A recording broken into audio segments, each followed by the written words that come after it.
Subscribe করুন মেহেদি cartoon, click করুন bell icon. আমার বাচ্চারা, তোরা এই গুহায় সাবধানে থাকিস কেমন? আমি তোদের জন্য কিছু খাবার আর কচি ঘাস নিয়ে আসছি, ঠিক আছে? আর শোন, একদম এই গুহার বাহিরে কিন্তু যাবি না। কেউ ডাকলেও কিছুতেই বাইরে বের হবি না, এই আমি তোদের বলে দিলাম, কেমন? আচ্ছা ঠিক আছে মা, তুমি কোনো চিন্তা করো না, আমরা তো বোন কিছুতেই গুহা থেকে বের হব না। তুমি যতক্ষণ না আমাদের জন্য খাবার নিয়ে আসছো, আমরা চুপটি করে এখানে বসে থাকবো। এরপর মা হরিণ গুহা থেকে বের হয়ে খাবারের সন্ধানে বেরিয়ে পড়ে।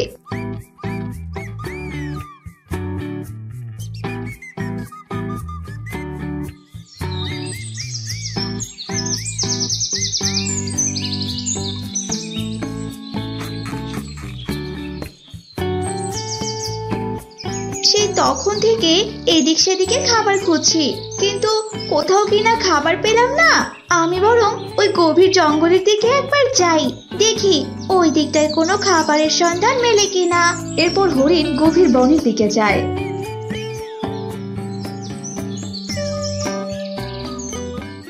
আর এমন সময় হরিণ এক দুষ্টু বাঘের সামনে পড়ে যায়। আরে আরে, এ আমি কি দেখছি? এ তো দেখি শিকার আমার নিজের সামনে চলে এসেছে। আহা, তো আয়, আমার পেটে খাবার হয়ে আয়। না না, তুমি আমাকে খেও না, খেও না তুমি আমাকে। আমার যে দুটো ছোট ছোট ছানা আছে ঘরে, তুমি যদি আমাকে খেয়ে ফেলো তাহলে আমার ছানাদের কি হবে? তাহলে তো ভালোই হলো, আজকে তোকে খাবো, তারপর তোর দুই ছানাকে খাবো। না না, তুমি এমনটা করো না, আমাকে তুমি হত্যা করো না। আমার ছানা দুটোকে তুমি এমন অসহায় করে দিও না, দয়া করো। মা হরিণ এত করে বলার পরেও বাঘের মনে কোনো দয়া মায়া হয় না।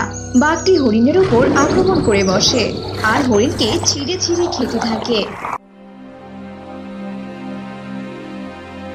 এদিকে হরিণের ছানা দুটো গুহায় তাদের মায়ের জন্য অপেক্ষা করতে থাকে।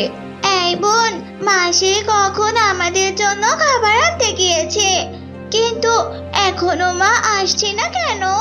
আমার কিন্তু মায়ের জন্য ভীষণ চিন্তা হচ্ছে। তুই ঠিক বলেছিস রে, আমারও মায়ের জন্য ভীষণ চিন্তা হচ্ছে। সে বিকেল গড়িয়ে সন্ধ্যা হয়ে এলো, কিন্তু মা যে এখনো বাড়িতে এলো না।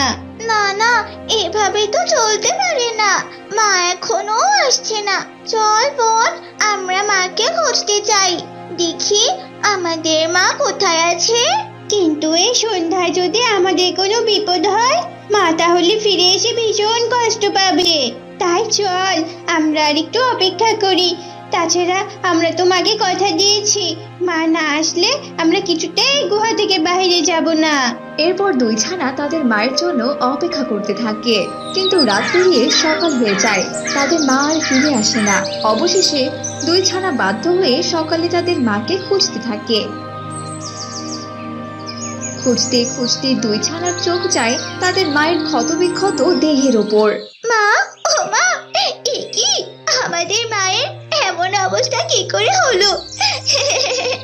দেখে তো মনে হচ্ছে কোনো শয়তান পশু আমাদের মাকে খেয়েছে।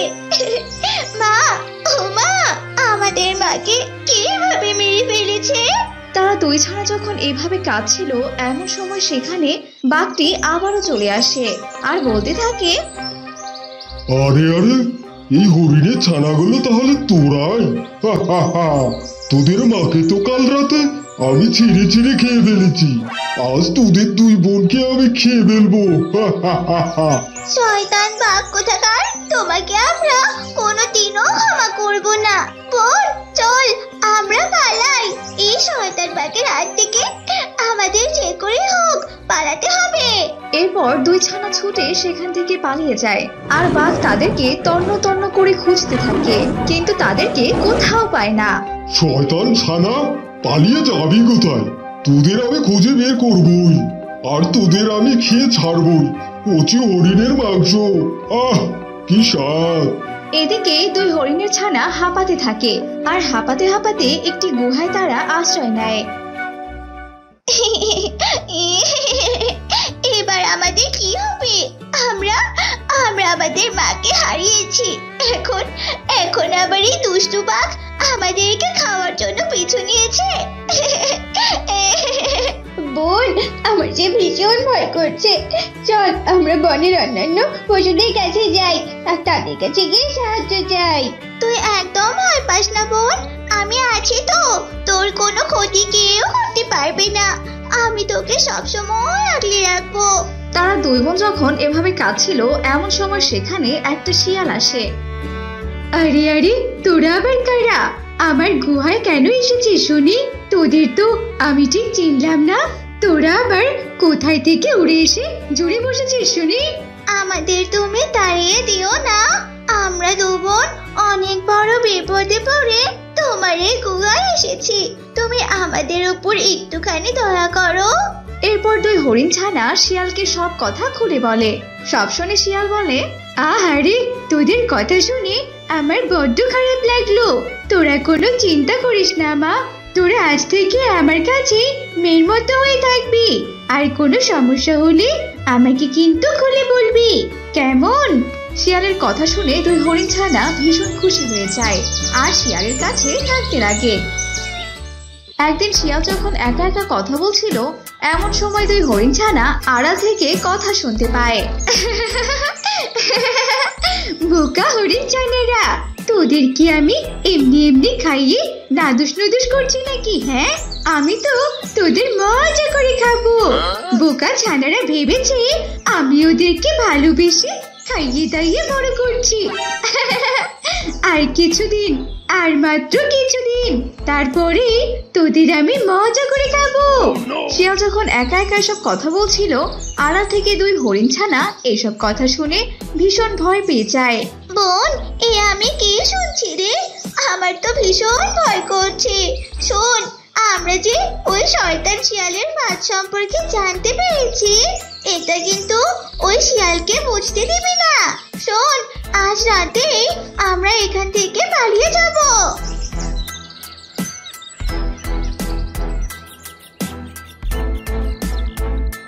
এরপর দুই ছানা রাতে চুপি চুপি সেখান থেকে পালিয়ে যায় আর রাতের অন্ধকারে পালাতে থাকে। এদিকে শিয়াল ওদেরকে দেখতে না পেয়ে বলে, এগিয়ে কি ওই শয়তান হরিণ ছানারা নেই কেন? তার মানে কি ওরা এখান থেকে পালিয়ে গেছে? না না, ওদের তো যে করে হোক আমাকে খুঁজে বের করতেই হবে। এরপর শিয়ালও হরিণ ছানাদের খুঁজতে থাকে। এদিকে হরিণ ছানারা অসহায় হয়ে দৌড়াতে দৌড়াতে এক রাক্ষসের সামনে এসে পড়ে। এ কি রে, এভাবে দৌড়াচ্ছিস কেন?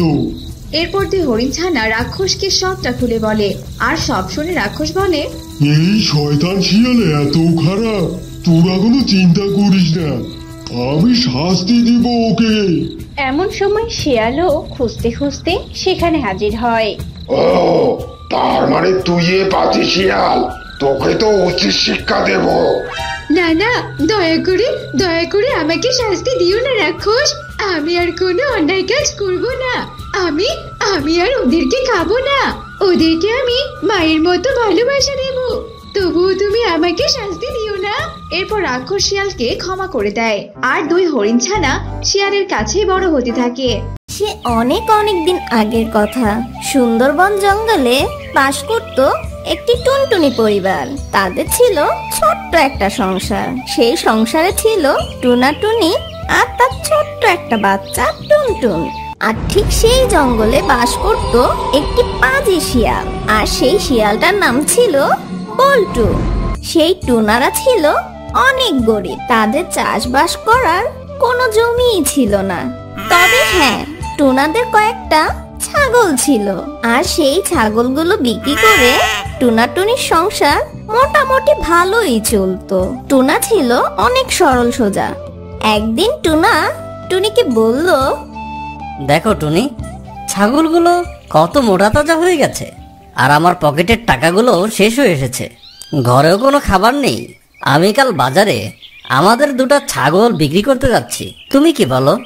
এই কথা শুনে টুনি বলে, ঘরে খাবার শেষ হয়ে গেছে, আর তোমার কাছে যেহেতু টাকা নেই, তাহলে বাজারে গিয়ে দুটো ছাগল বিক্রি করে দাও।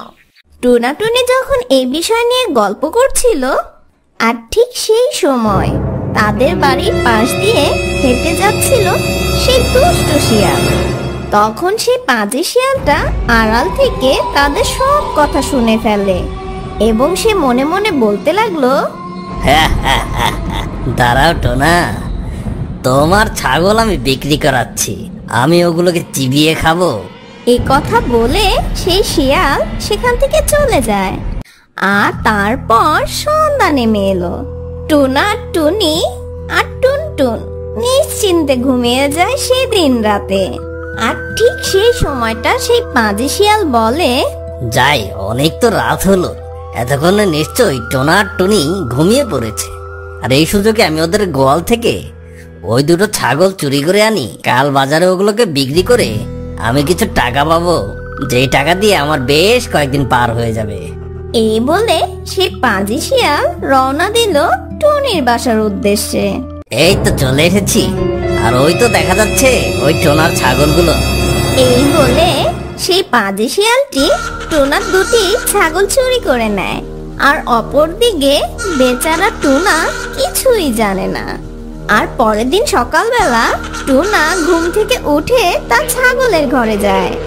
পরের দিন সকাল হয়ে যায় আর টুনা টুনিকে বলতে লাগলো, এই যে টুনি, শোনো, আমি ওই ছাগলগুলো নিয়ে বাজারে চললাম। এই বলে বেচারা টুনা উঠতে উঠতে সেই গোয়ালের কাছে যায়। গোয়ালের কাছে যেতে না যেতেই টুনা কাঁদতে লাগলো। আল্লাহ, এ আবার কি হলো? এমনি তো আমার পকেট ফাঁকা, মাত্র কয়েকটা ছাগল ছিল, তার মধ্যে আমি যে দুটো বিক্রি করতে চেয়েছিলাম সে দুটো তো চুরি হয়ে গেল। এভাবে বলতে বলতে টুনা কান্না করতে লাগলো। অপরদিকে টুনার কান্না শুনে টুনি আর টুনটুন সেই টুনার কাছে চলে আসে গোয়াল ঘরে এবং টুনাকে জিজ্ঞেস করে, কি হয়েছে টুনা, তুমি কাঁদছো কেন?